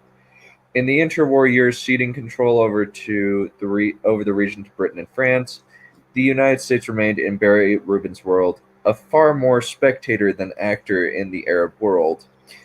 For a number of interrelated reasons, however, the end of World War II marked the genesis of profound change with the United States' relationship with the Middle East. To begin with, not using the word Orient. To begin with, the battle over the creation of the State of Israel tested the nation's claim to moral leadership in the post-war period. At the same time, the shift in contesting the Axis powers to containing the Soviet Union to begin strategic importance of the Middle East into focus. Due to its geographic proximity to the Soviet Union, its evident political instability, and its seemingly limitless oil reserves.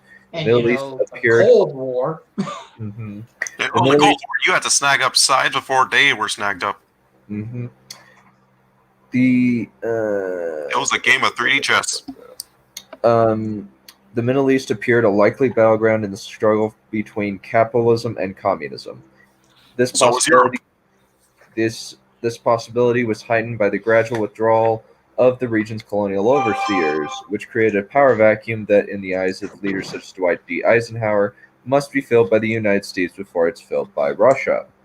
At the dawn of the Cold War, the Middle East was thus positioned to assume a significance undreamed of in the pre-war period.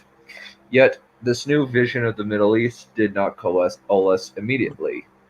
For a variety of reasons, the nation's need to recover from the trauma of World War, its policing of the more evident threat in North Korea, and frankly, its suspicion of what seemed the Byzantine nature of Arab politics.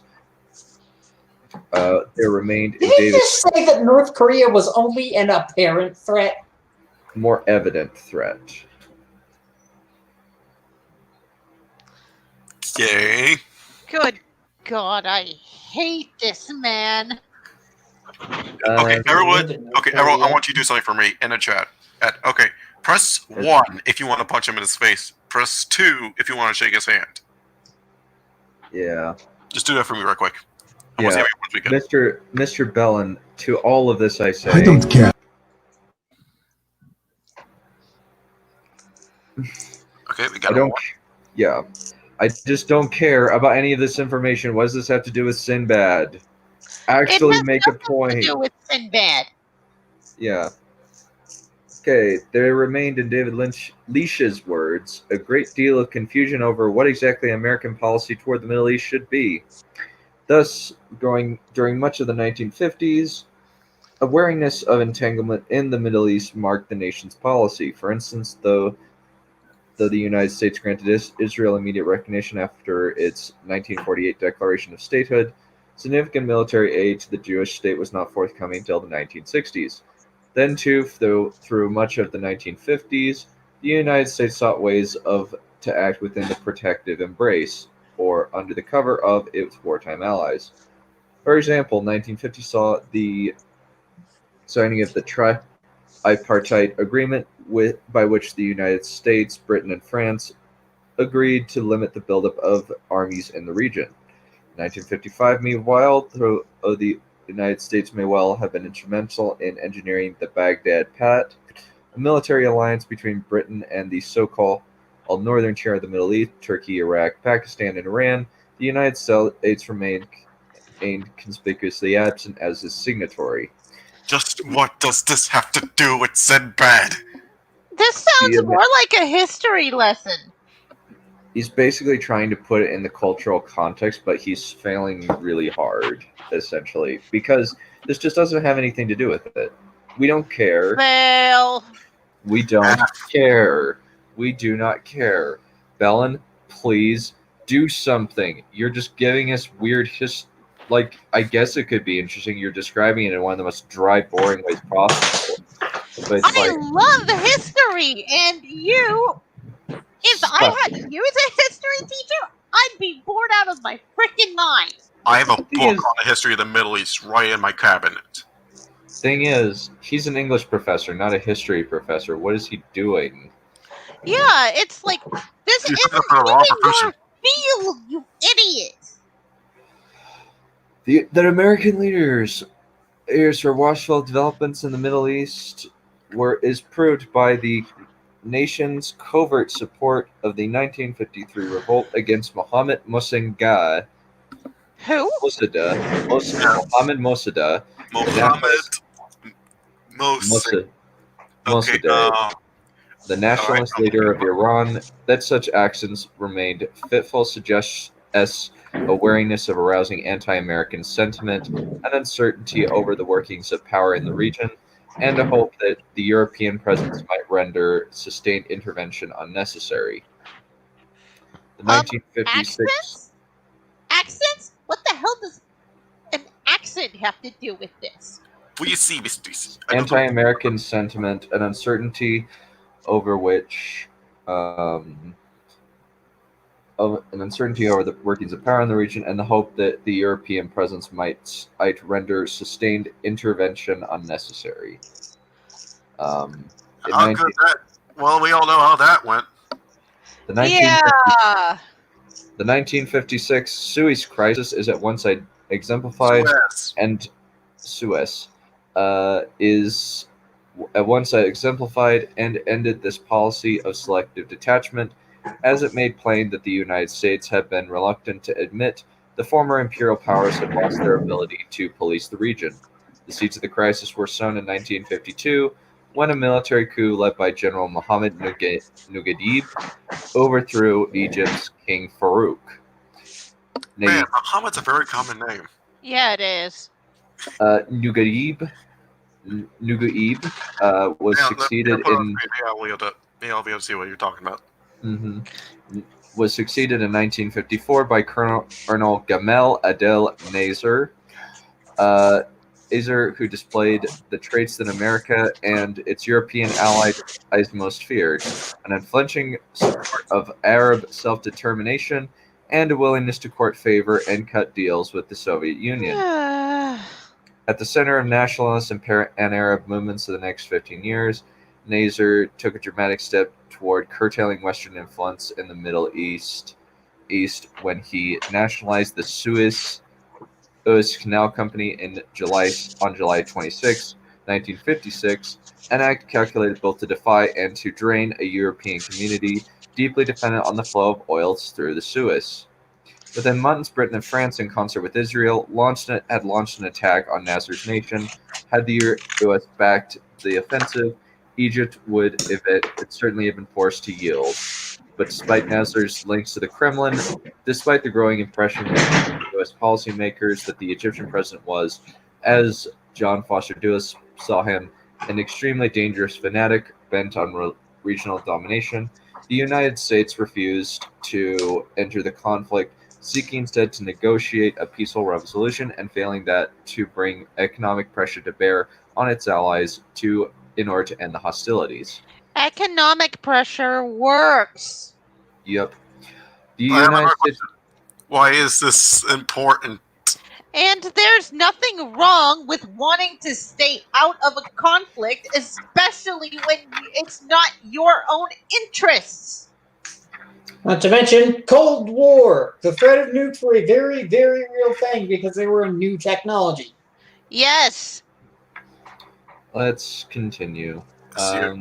We should be finished. We're pretty much almost done with this section. So. Oh, thank God.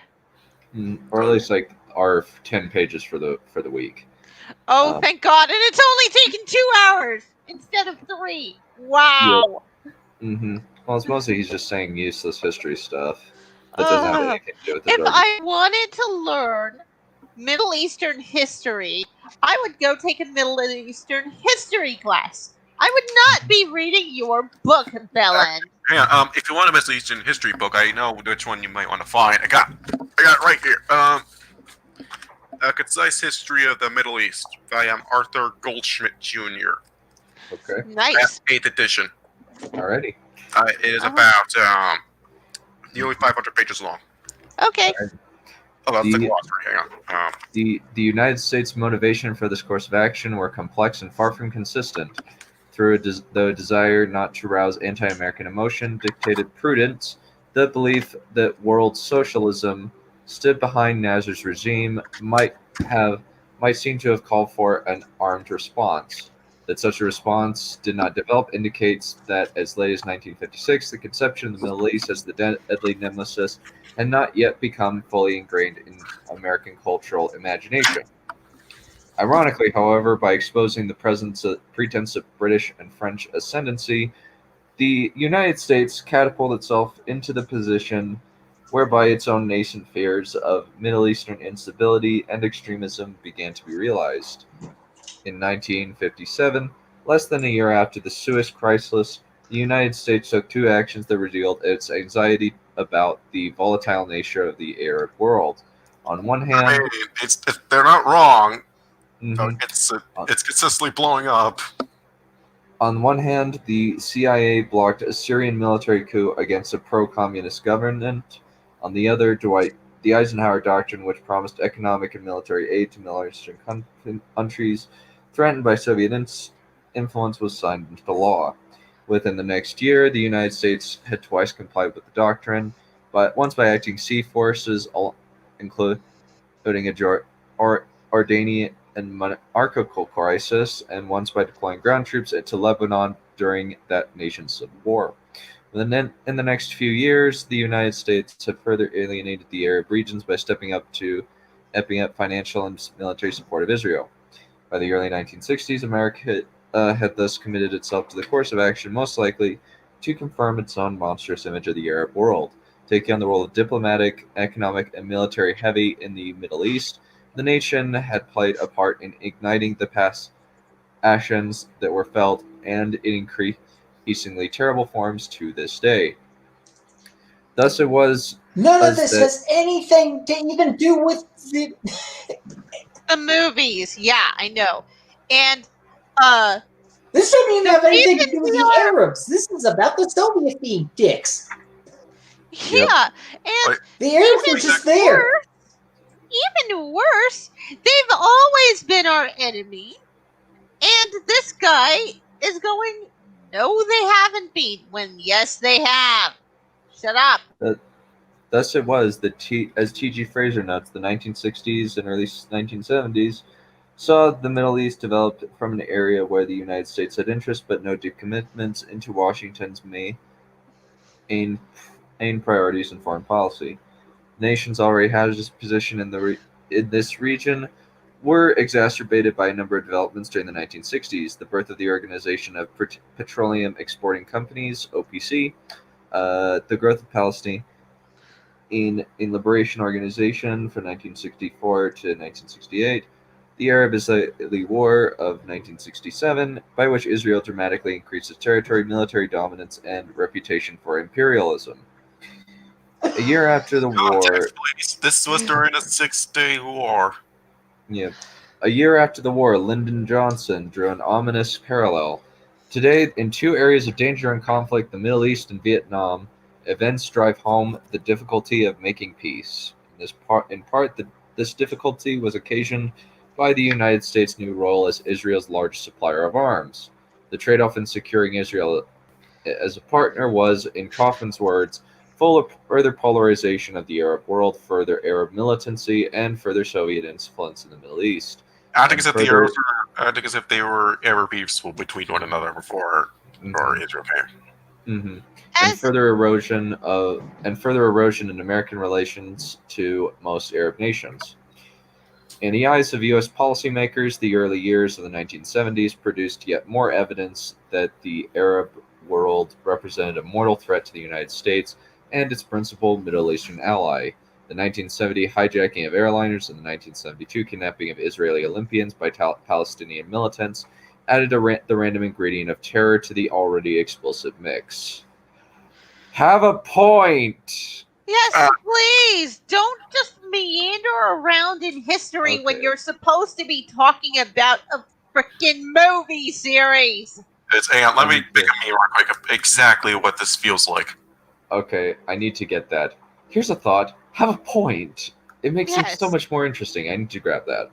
And the ability to make it to speak, it does not make you intelligent. Yeah, I'll get those. I don't know how often I'll use good job, but I may or may not be at it. I have a feeling we're going to be spamming the ability to speak does not make you intelligent on these streams. Okay, my screen. So off tangent. Well, no, we'll talk about that later. Okay. The nadir of U.S.-Arab relations arrived in 1973, the year in which Syria and Egypt launched devastating military strikes against Israel in what is variously termed the Yom Kippur, Ramadan, or neutrally October War. Not only did this conflict place the United States and the Soviet Union on full nuclear alert, but the ensuing OPEC oil embargo of 1973 to 1974 meant that all three tenets of the nightmare vision of Leon Hadar identifies as the Arab boogeyman scenario fallen into place.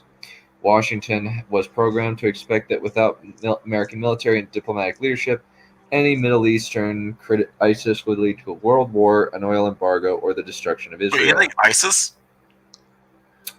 Well, this is the 50s. Whereas in the 1950s, the Middle East had been to a great extent an enigma, by the early 1970s, developments in the region were routinely magnified into potential global conflagrations. Not surprisingly, This period saw the rise or the hardening of anti-Arab stereotypes throughout American society. If during the 1950s Arabs had lurked as strange, vaguely hostile figures in the margins of American consciousness, during the late 1960s or early 1970s, the market was saturated with high-profile images, casting them as public enemy number one. That's because they are public enemy number one. Even back then. Actually, no, not even close. They were. All this has proven is just that there's a long and sordid history of the Soviet Union trying to get its tendrils into this area, and we're getting a little antsy about them getting that close to Israel. Yeah. Mm-hmm. That too. So it's more of a Soviet boogeyman than a Middle Eastern one. But Middle Eastern boogeyman in the Cold War. Bullshit. Yeah, we were up against Russia in the Cold War. God damn it. Mm-hmm. At the most restrained, Arabs are chided for pursuing policies of oil warfare. Their strategy of squeeze indicative of oil warfare. Their strategy of squeeze indicative of the rise of Arab power. What the hell is far less charitable. Nothing. It's not an actual term. Oil warfare, I think, is basically just Yes, where they jacked up all the oil prices to insane levels. This is why gas is like $3 and $4 now. Or it's under $2 where I live right now. Yeah, it used to be really bad, and that's why it was that way, and that's why it's down now, because we're out of there. We gave up on them. Where I am, gas is like $2.23, $2 and $2 in Maryland. 167. Last time I went out. 2.23. Right. Far less charitably, the letter to editor, the editor-writers cursed Arabs as rulers of the world who threatened to turn the nation into an Arab lackey licking the oil off their feet, and whose actions led one writer to long for the good old days of Western domination. I understand more clearly how the rationale of imperialism.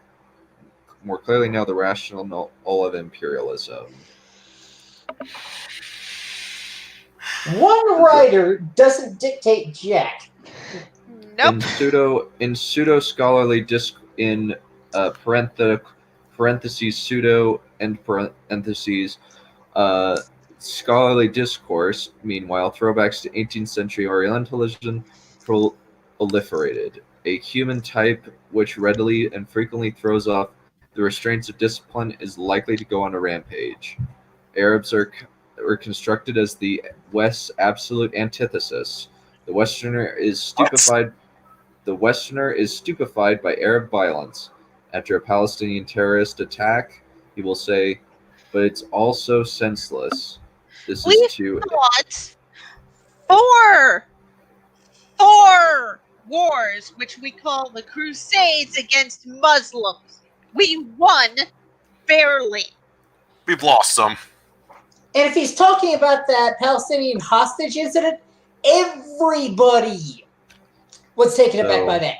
Everybody. So I think that I have found something that's even stupider than good God. On Twitter. I'll have to show it. I'll show it. Let me see. Alrighty, so let me finish this paragraph and we'll be finished. Wait, that's a paragraph? I thought this was a page. Well, we're on page 81. This is just kind of the last bit that we're going to read. Oh, yay. This is to expect something logical from the fundamentally irrational. When projected towards Arab violence is not unselective, the identity of the victims is immaterial, for the Arab violence in itself is consolatory. Such convictions were echoed through the canons of visual culture, pictured as vulturous turban sheiks in political cartoons, reduced to rifle-toting effetia swathed terrorists on evening news clips. Arabs became synonymous with mad acts of murder and mayhem. Following the trend, feature films such as Network portraying an Arab takeover in network news, Prisoner in the Mill depicting Palestinian terrorists, and Black Sunday, still more Palestinian terrorists, this time at the Super Bowl, reinforced the predominant image of Arabs as monstrous threats to the nation's values and safety, indeed to its very life. Fighter, who is the person here that's saying all this stuff? That would be Bellin. Okay, so I know that's like you kind of paint this image yourself and telling us that's the image we painted. Let me find it. Let me find this. Dots that aren't even there. So to kind of set it up, we've had the okay, this is going to be this tweet is rather amusing and kind of sickening, but a Critical Drinker just tweeted a little bit ago, and I want to show this to get you guys' reaction because I know it will be funny. Okay. Oh, no. Oh, great. Funny for you or funny for all of us? Me. Oh, funny for me, 100%. 100%.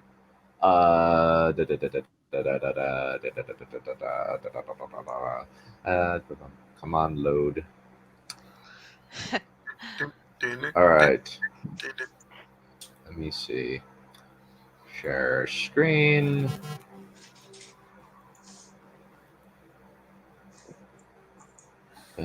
Well,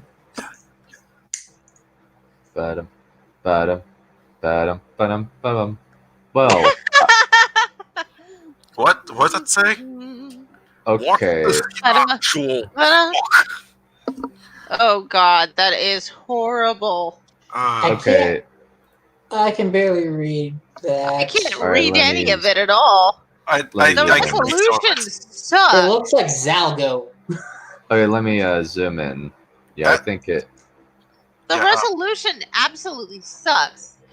Well, I watched my Octopus Teacher on Netflix, a flawed but moving documentary about a straight man who has a life-changing erotic relationship with a female octopus. I cried, then read out loud to my friends the entirety of Amis near Vincien's 2017 essay. What the actual fuck? You quote it. Usually tentacles represent the other thing. You know, you quote. Guess what? You quote it verbatim. The Critical Drinker. Yeah. So essentially, this is just like apparently now we've had Cuties, which was a weird pedophilia movie, and now we have a bestiality movie. Yeah. No, Dr. Crow, we just barely finished. No, we've just barely finished. Okay, we need a palate cleanser. Let's go to the memes. Yeah, let me pull them up.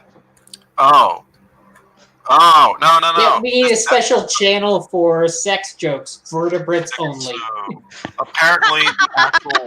Okay, guys, I decided to look into this film. The actual synopsis. It's not an erotic relationship. That's just this person's sick interpretation of it. Oh my God, yeah. Yep. Okay, the film shows how in 2010, Foster began freediving into cold water. Skipping it. A curious young octopus caught attention by visiting her den and tracking her movements every day for months, even on the animal's trust. In the film, Foster describes the impact on his life of his relationship with the octopus. The film shows the octopus defending herself against pajama sharks. In one attack, the octopus loses an arm and then retreats to her den to recover, regenerating the arm. Later, after mating with another octopus and producing a large number of eggs, the octopus dies, and the film shows a shark taking her body away. Foster then describes the effect of his experience with the octopus on his relationship with his son in his son's development as a diver and student of marine life. Okay, so it's a pet. Yes, it's a pet. Make a pet. Oh, good God, these people, they are so... Don't let them watch Lassie. No, don't let them watch Lassie. Seriously. That's just a synopsis on Wikipedia. I don't know if David Clifford, the big red dog, represents. I don't want to no. I don't want to say it either. Because I don't want to put that thought in anyone's heads. Oh, I think that I have already come to that thought. I'm just not going to say it because there's a lady present. Thank you. And don't you dare take Mistress Neph's ears. Oh, I already have. We only have one meme for today. Yeah, that Only was... one? I thought we had a few to go through because we hadn't done them all. Nope. Just one? Oh, well. That one was made by me. Oh, there's a couple. There might be a couple. Let me see. I know we did all the dragon ones on the dragon stream, but we haven't done one since. I don't think. Okay, there was this one last stream where Alex was on here. You didn't show that. Yeah, let me see.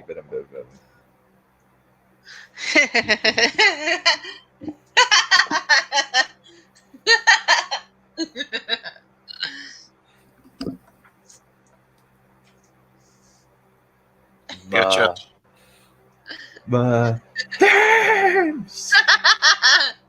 Rip Alex ears. Bellin explaining whatever is talking about. I don't know. He's an idiot. Well, he is. Mm-hmm. It's like that's literally what I thought of when it came to him explaining anything. It's just the Pepe Silva meme. Yeah. Like, it all makes sense, except it doesn't. Yeah, these people are nuts. Yeah, they are. What's more? What's more? In other news, the ocean's blue. Alrighty. I think you mean the sky. I'm pointing out the obvious. So it wasn't that bad this time. It was just dumb. Well, it was just like pointless. Very dumb. Pointless. Boring. Never got to the movie. No. Very good news for you guys, everyone. We're back to doing framing monsters. Yeah. You we will asked for intersperse. this. You wanted this. Well, here it is. Well, the nice thing is we will intersperse it with other things. Yes. Meanwhile, we'll continue to pine after Neph.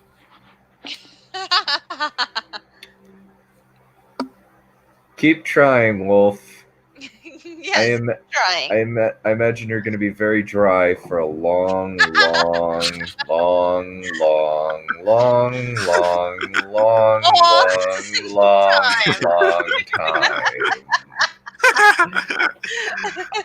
You'll never know. I imagine I won't, but I imagine Neph will be. I imagine that Neph will be. Oh man, that was not satisfying. Okay, Crow, don't call me a simp because that would indicate that what I'm pursuing is mediocre. Therefore, it's an insult to Neph. Yeah. Of course, I missed the not an absolutely awful. Well, it's your fault. It's your fault for not hopping on. We told you to. Mr. Steph, command me, and next time I shall drag him from his place in the Netherlands to here. So you're a simp. Hi, are you saying I'm not perfect? You're positively yummy now. Thank you. Hey, Crow, you might want to. You don't know this, but there is a sharp object in my room. I keep it in a sheath. I want you to get Down, boy. I have multiple swords. I will defend Crow because him and me are chads. You're just a simp. Get it right. I'm a virgin. Hence you're a simp. No, because I'm not sad either. Alrighty. Because being one indicates that I need... Oh, Crow. Crow, you're mean. I'm gonna see if I can hit up Agent Yokai Zero and see if he can lend me some of his guns. Or if he... Wolvie. Oh, that's sweet. Yes, that's very sweet. And we also have a Pokemon on our side, so you're doing Alrighty. Well, now I think that we will conclude this. I need food, and I imagine the rest of my guests need food, and I need to do some school. I've got a paper that I need to write. That's an origin round. Yep. And I need to create Prezi. Both of the wolves are stamps. Don't be mean. Oh, I love you all. I know. Food. Alrighty. So very simply, it is time for this.